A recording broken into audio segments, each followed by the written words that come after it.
Hello, this is a lecture PowerPoint for Chemistry, the Molecular Nature of Matter and Change, 6th edition, Martin S. Silverberg. On slide 5-2, this is chapter 5, part 2, which we will call the gas laws that you briefly covered in your first year chemistry course and now are covering in some of these are actually going to be brand new to you. So let's work hard on this new section of gas laws. On slide 5-3, we're going over the topics in chapter 5. Overview physical states of matter. 5.2 gas pressure. 5.3 gas laws and experimental foundations. 5.4 ideal gas. 5.5 kinetic molecular theory. 5.6 real gases. Slide 5.4, the real benchmarks for this chapter. Your first mission will be to understand how to use the gas laws to predict the behavior of gases. And those gas laws, just a quick list: Boyle's, Charles, Avogadro, combined, ideal, Dalton, Graham, and root mean square velocity. Determine the gas laws in a laboratory environment.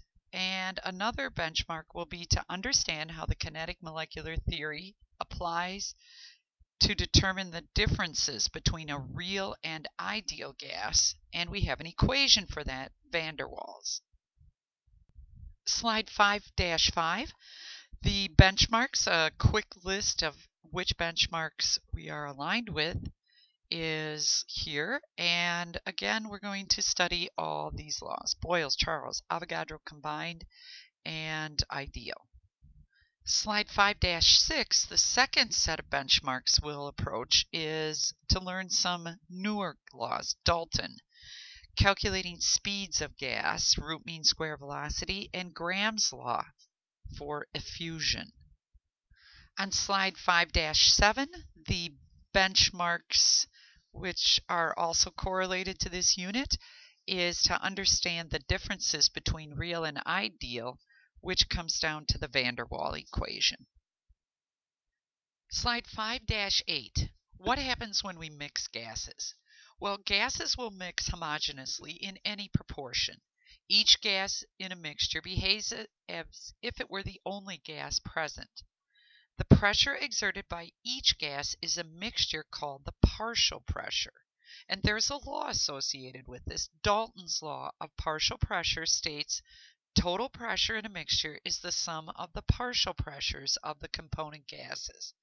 In other words, P total is going to be, pressure total in a flask is going to be equal to the pressure of each gas added together individually to equal the total pressure. Now, the bottom line of this slide talks about partial pressure. The partial pressure of a gas is proportional to its mole fraction. That's called X. And so if we are given the total pressure there over on the right of the first equation, we see P total. We see that if we know the mole fraction, which is how much of that gas we have, of A, given two gases, A, B, then we multiply mole fraction times P total to give us the pressure of the individual gas. What if we want to solve for the mole fraction? XA is going to be equal to, the mole ratio. This NA, the number of moles of gas A, divided by N, the number of total moles of gas in this mixture. On slide 5-9, here's a picture of Dalton's law of partial pressures. We have to assume that volume and temperature are constant. On the left, we have the first gas mixture molecules, and they're somewhat bluish molecules. Their P1 would be the pressure due to that gas. And then we said plus, we see the pressure gauge up on the top of the container that has the red gas molecules in it, and that would be the pressure due to P2, the gas 2. When we combine the two gases, The pressure total should equal the pressure of gas 1 plus the pressure of gas 2. We like the easy Dalton law problem because all we have to do is add up pressures. Sample problem 5.9 on slide 5-10, we're getting a different kind of Dalton's law, partial pressures. In this one, we have to take into consideration that mole fraction, X. So the problem reads, in a study of oxygen uptake by muscles at high altitude, a physiologist prepares an atmosphere containing 79 mole percent N2, 17 mole percent oxygen 16, and 4 mole percent oxygen 18. The isotope O18 will be measured to determine the O2 uptake. The pressure of the mixture is 0.75 atm to simulate high altitude. Calculate the mole fraction and partial pressure of O18 in the mixture. So what's our plan? First we have to find the mole fraction due to oxygen and therefore then the pressure due to the oxygen. And then since we have the P total and we'll have the mole percent O2, we should be able to solve for the partial pressure of O2. On slide 5-11, sample problem 5.9 solution, the mole fraction due to the oxygen 18 isotope, it said it was 4 mole percent O18. And so again, it's whenever we're looking for a fraction, it's part over the total. And so over 100. So that mole fraction is 0.040. Now, what's the pressure due to the oxygen? Take pressure due to the oxygen is equal to X of the oxygen 18 times the pressure total. 0.040 times 0.75 atm equals 0.030 atm. Slide 5.12, table 5.2 is a vapor pressure of water, Ch2O, at different temperatures. Now, why do you think we're going to need that? Well, we're going to collect a gas over water, and this is really Dalton's law. And so this is the table to refer to calculate the partial pressure due to water at various temperatures. So this is a reference slide. You'll need to solve some problems. Figure 5.12 on slide 5-13 is a setup for how do we collect these gases over water. So collecting a water-insoluble gaseous product and determining its pressure. On the left, you see a compound being heated, and it's a closed system, and so the tubing that's coming out of the test tube that's being heated is being directed into a water bath. And in the water bath is another test tube that was initially filled with water. So what happens is underneath the test tube it reads, the water-insoluble gaseous product bubbles through the water into the collection vessel. Up on the top, the vapor pressure, P water, adds to the pressure of the gas to give pressure total. So again, when you're collecting over water, you've got some pressure due to the water itself. And in here, the water level in the vessel is above the level in the beaker, so P total is less than P atm.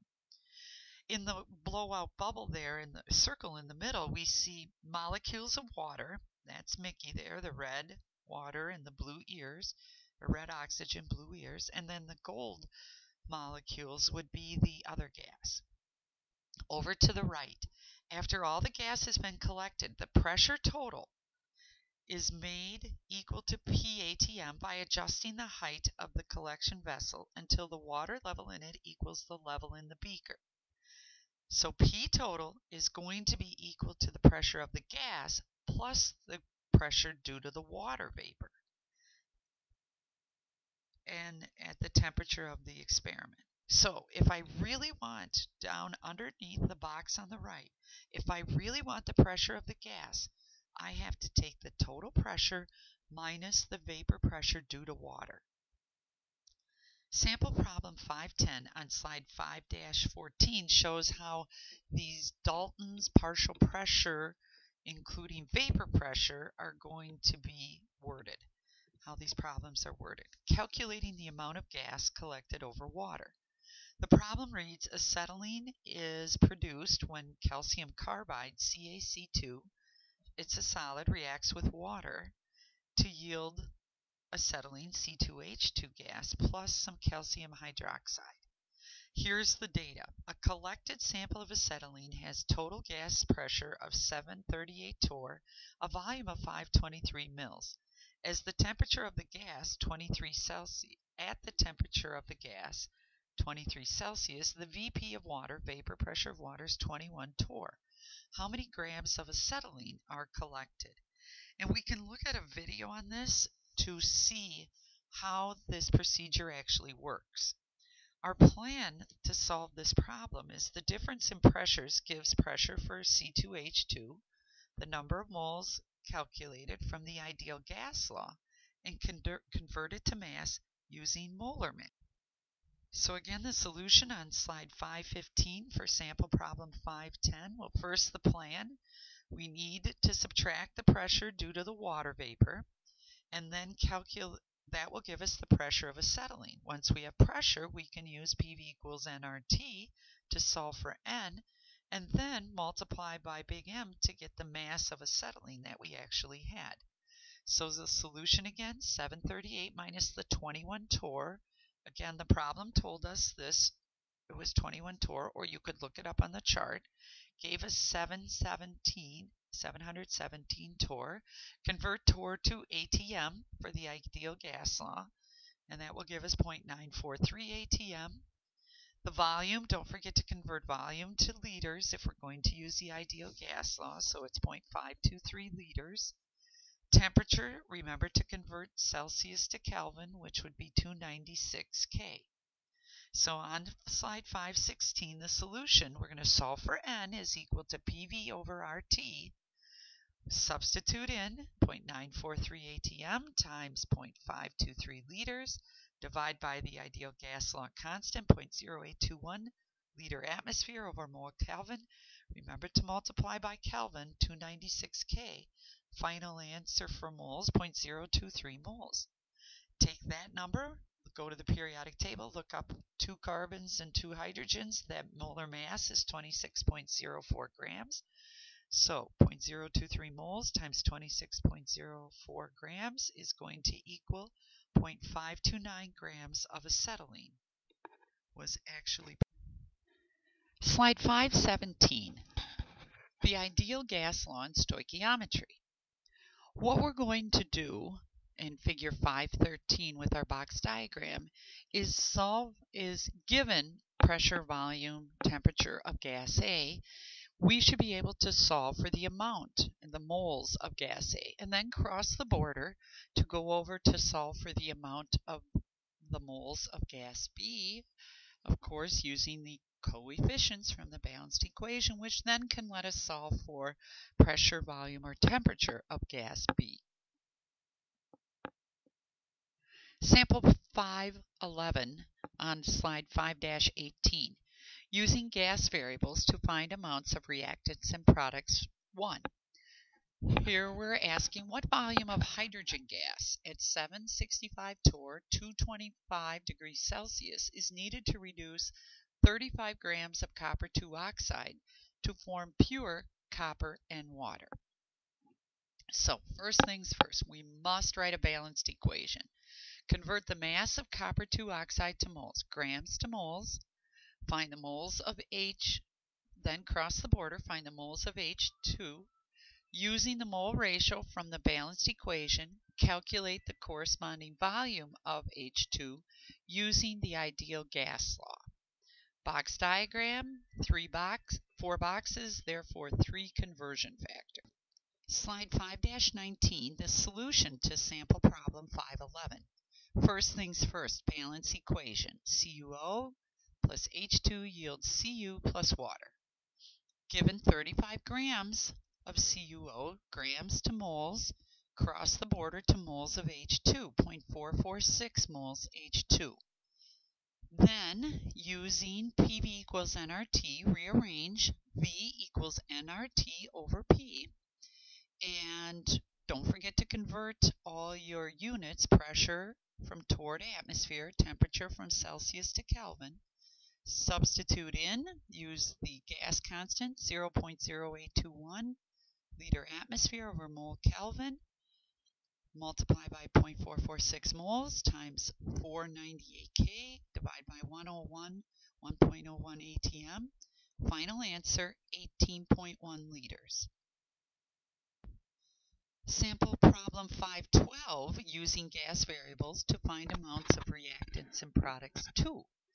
Slide 5-20 has this problem. What mass of KCl forms when 5.25 liters of chlorine gas at 0.950 atm and 293 K reacts with 17 grams of potassium metal? So the plan, always write the balanced equations. Since the quantities of reactants, both reactants are given, we have a limiting reactant problem. Then, once we figure out who's limiting, use the least amount to use the ideal gas law to calculate moles of Cl2 present. So, the balanced equation, Cl2 plus 2K yield 2 KCl. For Cl2, the pressure, 0.950 atm, the volume was 5.25 liters, temperature 293 K, and N, the number of moles, is unknown. On slide 5-21, the finishing solving sample problem 512, we'll solve for N of chlorine using PV equals nRT, revised to be PV over RT. 0.950 atm, 5.25 liters, divided by gas law constant times 273 K. Cross out all your labels, you'll get 0.207 moles of chlorine. Then we can compare moles of chlorine. How many moles of KCl will we form if we start with 0.207 moles of chlorine? And how many moles of KCl will we form if we start with 17 grams of K? We'll just cross the border. 0.207 moles of chlorine times 2 over 1 moles of chlorine, 2 moles of KCl form, we get 0.414 moles KCl. For potassium, 17 grams times 1 mole over 39.10 grams of potassium, and then cross the border, 2 moles KCl over 2 moles K equals 0.435 KCl. Therefore, chlorine is limiting because the given amount produces less KCl. So finish the problem, just change moles of KCl produced from the chlorine, 0.414 moles, to grams, multiply by 74.55 grams KCl in 1 mole. Final answer, 30.9 grams of KCl form.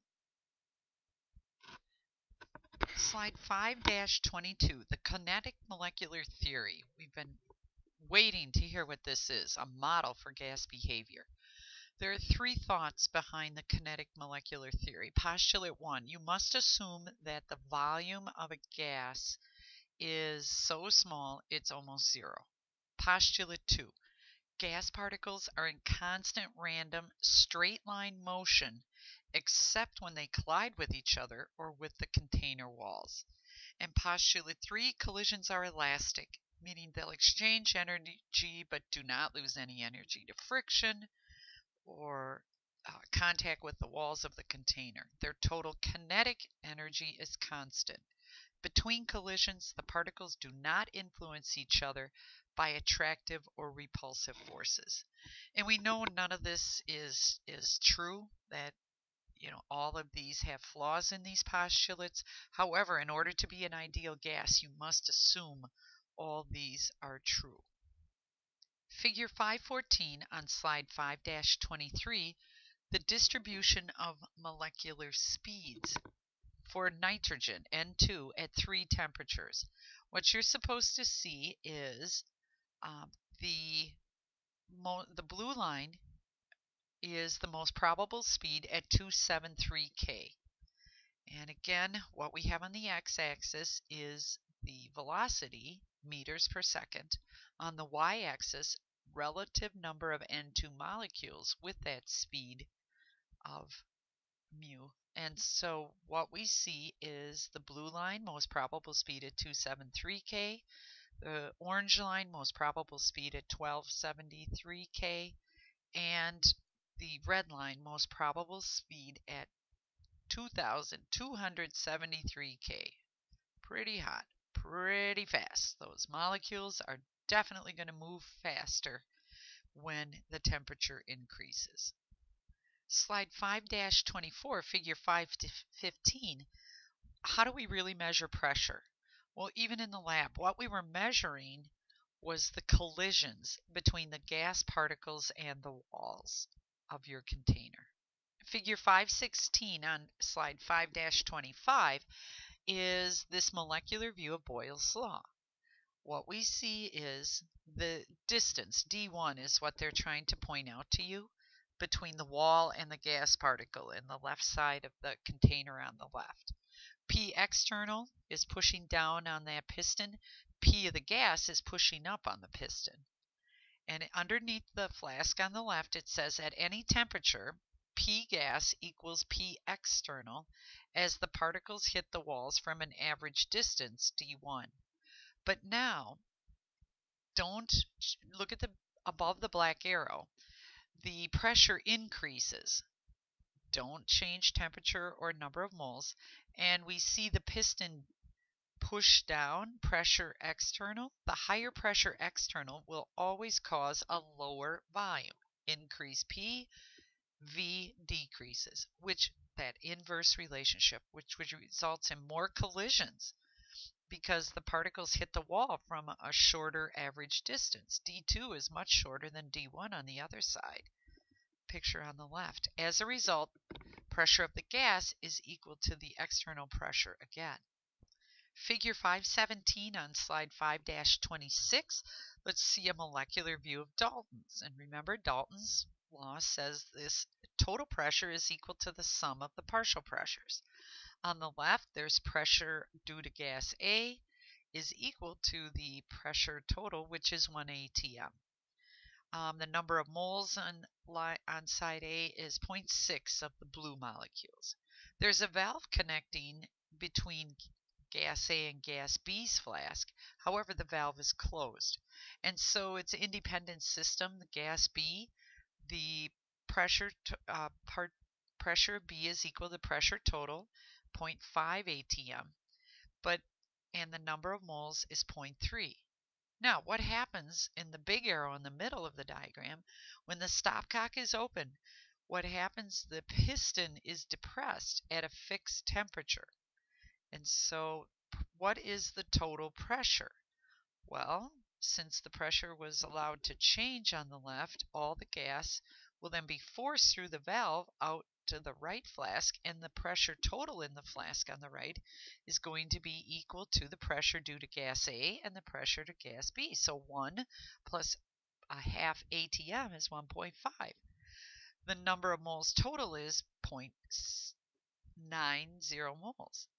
What's the mole fraction for, which is X sub A? It's 0.67 for gas A and gas B, 0.33 moles. Slide 5-27, figure 518, let's see a molecular view of Charles. And let's remember, with Charles is volume and temperature. So at T1 on the left, flask on the left, the pressure of the gas equals pressure of atmosphere. But as T increases and we don't add any more moles, the higher temperature increases, the collision frequency is going to increase, so the pressure of the gas is greater than the pressure of the atmosphere. Well, what has to happen on the flask on the very far right is the volume has to increase. As volume increases when temperature increases. Slide 5-28, figure 519, a molecular view of Avogadro's law. What we have on the left is the P of the atmosphere is pushing down on the flask, and the P pressure of the gas is pushing up on the piston. And the number of moles is N1. Now, what we do is, how do you ever increase the number of moles? Well, what we see is the gas tank, the purple gas tank, next between the two left flasks, and what we'll do is open up that gas and pump it into the middle flask. Number of moles increases at a fixed temperature. So what has to happen? The particles are going to collide more with the cylinder. Why? Because there's more particles, so pressure will increase. And then over to the far right, as a result, volume increases until P of the gas equals P of the ATM. Slide 5-29, kinetic energy and gas behavior. At a given temperature, all gases have the same average kinetic energy. So, under the box, you remember Ke equals 1/2 mv squared. Let's change that up a little to relate to how our gas law chapter writes it. In the box, Ek, kinetic energy, is equal to 1/2 mass times the speed of your particles squared. Kinetic energy depends on both the mass and the speed of the particle. At the same temperature, a heavier gas particle moves more slowly than a light one.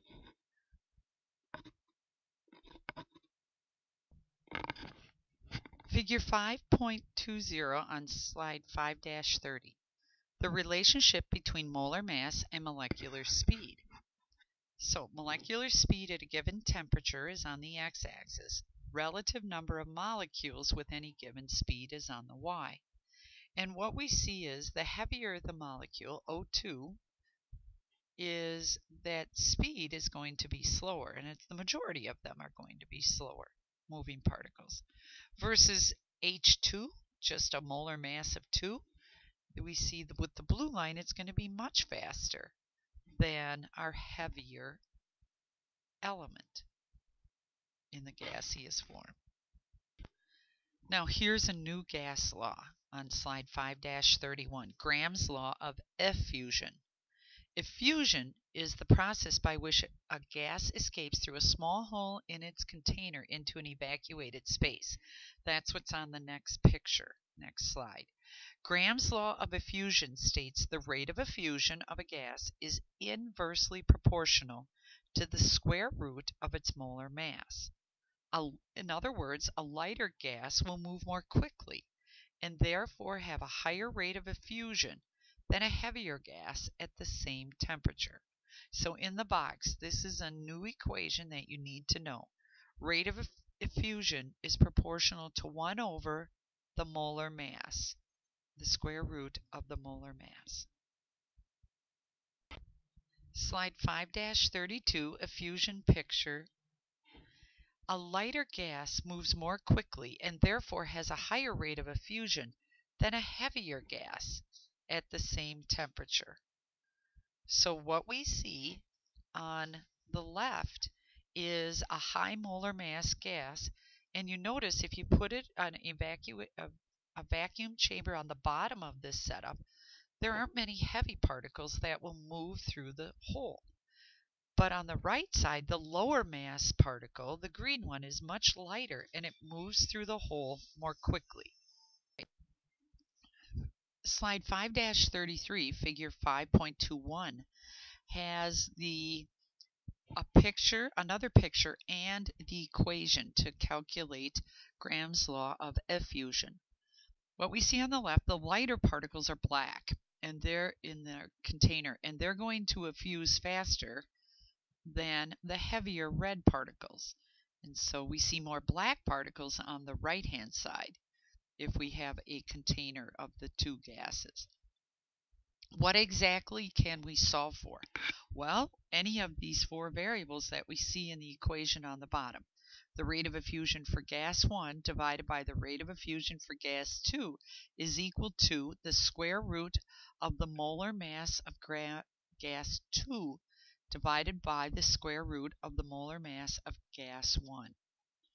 So again, what can we solve for? Well, we can solve for rates. We can solve for molar masses of the gases. Slide 5-34, sample problem 513, applying Graham's law of diffusion. What we have for the problem is a mixture of helium and methane, ch04, is placed in an diffusion apparatus. Calculate the ratio of their diffusion rates. Well, that's pretty easy. We just want the ratio. So the plan is the diffusion rate is inversely proportional to the square root of the molar mass of each gas. So we find the molar mass for each substance using its formula in the periodic table and take the square root. The ratio of the diffusion rates is the inverse of the ratio of the square root. And just by convention in the solution, the first gas mentioned will be the gas 1. So the rate of He divided by the rate of the CH4 is going to be equal to the square root.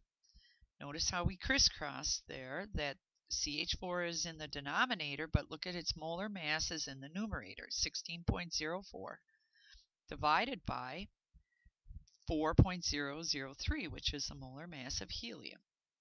So all we needed to calculate was the ratio. So 16.04 divided by 4 and take the square root of that answer, 2.002. No label to this, it was just a rate, just a number. Figure 522 on slide 5-35, diffusion of gases. And what we are seeing there is that there is a definite link to the mass of a particle and to its rate of diffusion. What we have are two videos, and so you may want to check out two different videos that will describe how that molar mass is related to how fast the gas will diffuse. And it's very much like the diffusion equation. You'll take diffusion of gas 1 divided by diffusion of rate of gas 2 is equal to the inverse square root of the molar mass of gas 1 divided by molar mass of gas 2.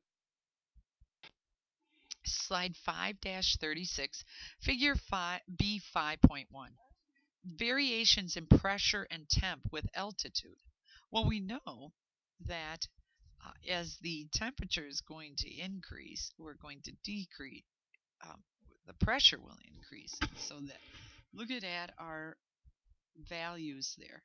On the x-axis, we're going from temperature of 150 Kelvin, 273 Kelvin, 300 Kelvin, then there's a little break, up to 2000 Kelvin. And what we're going to see is that pressure was 760 down to 150 to 2 to 0.001 as far as pressure in torr. So as we move from the troposphere to the stratosphere, mesosphere, thermosphere, exosphere, definitely see the variation in pressure and temp and altitude. Slide 5-37, table B51, composition of clean, dry air at sea level. I think that's important to know. We all know that the mole fraction or percent of nitrogen is 0.78, or again, we would say 78% of the air is nitrogen. Oxygen makes up about 21%, and then we have other gases. Of course, there's CO2, and it's interesting to note all the other gases that are present in our clean, dry air at sea level. Slide 5-38.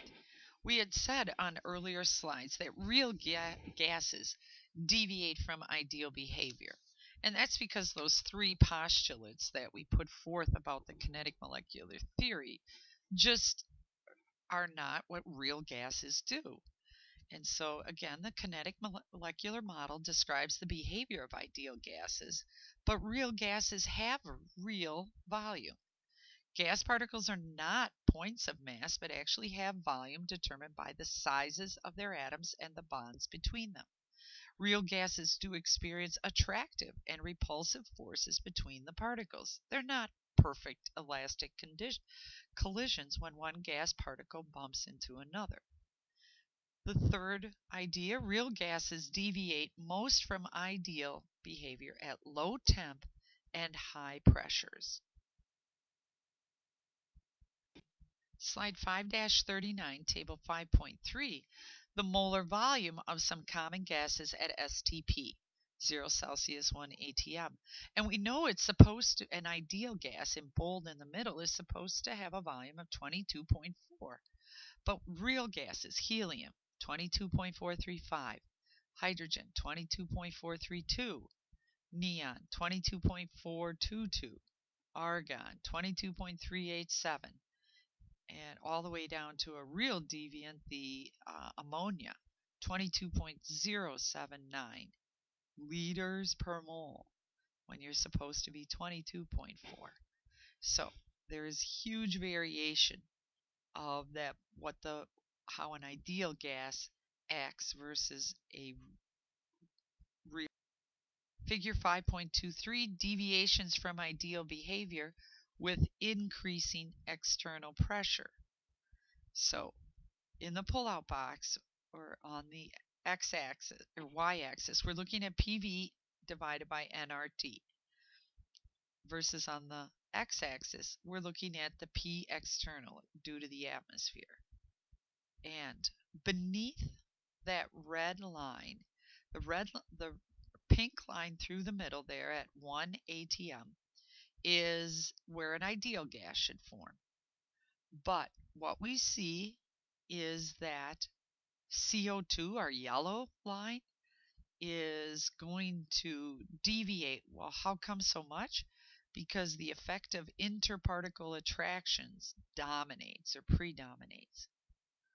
Going above the pinkish line where the ideal gas would fall, methane varies greatly as we increase that pressure.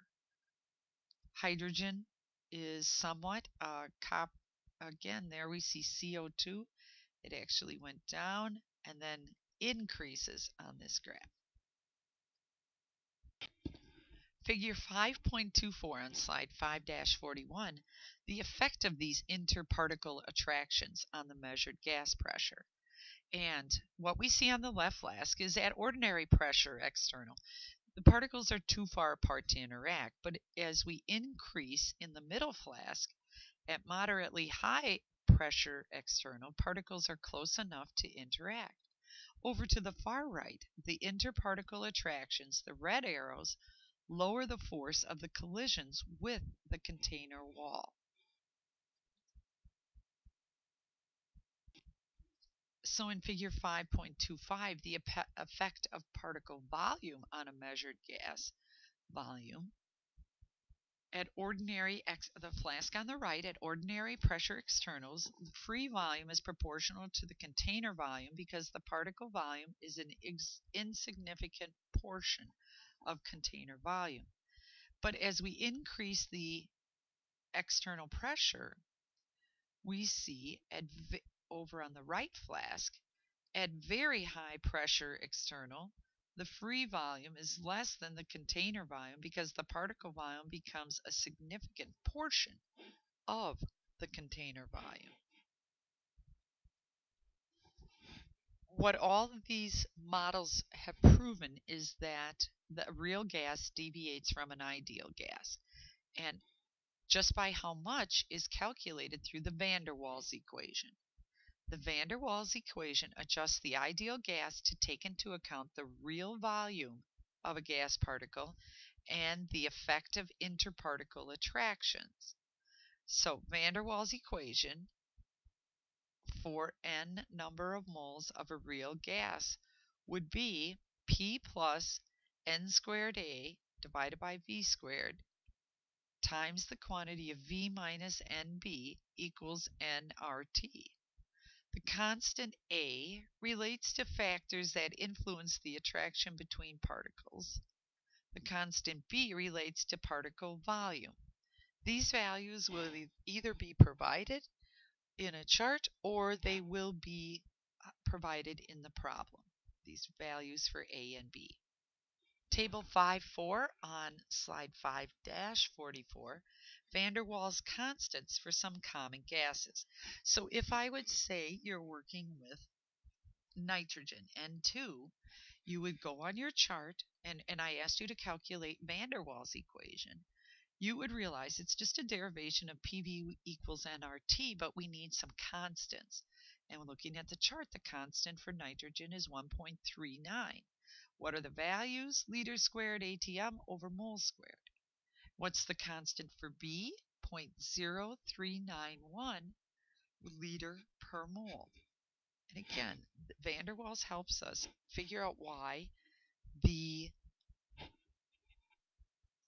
real gases, how real gases deviate from ideal behavior and actually help us solve for that. So here is a problem solved by Erica and Brittany a little while back from their chapter 5 in Zumdahl text. And here was the problem. It said in A, calculate the pressure due of our gas, a half a mole of gas, at STP.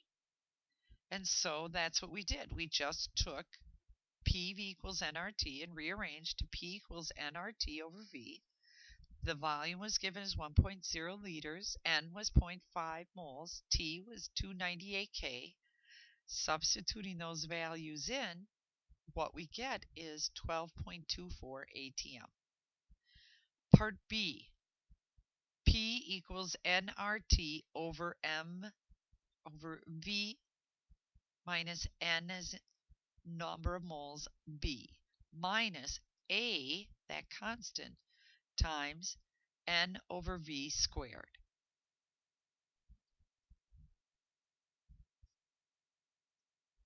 So what we do is solve in part B, substituting still a half a mole. The gas law constant 0.082, we should have a few units there, times 298 K divided by 1.0 liters minus 0.0391, and again times 0.5 minus 1.39 times a half a mole over 1 liter, and we'll square that.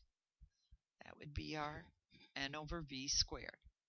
When we solve, 12.13 ATM. So the question was, which is more accurate, or which one is higher? And the answer is the ideal gas law solves for a higher pressure, but a real gas law is going to predict what the true pressure would be.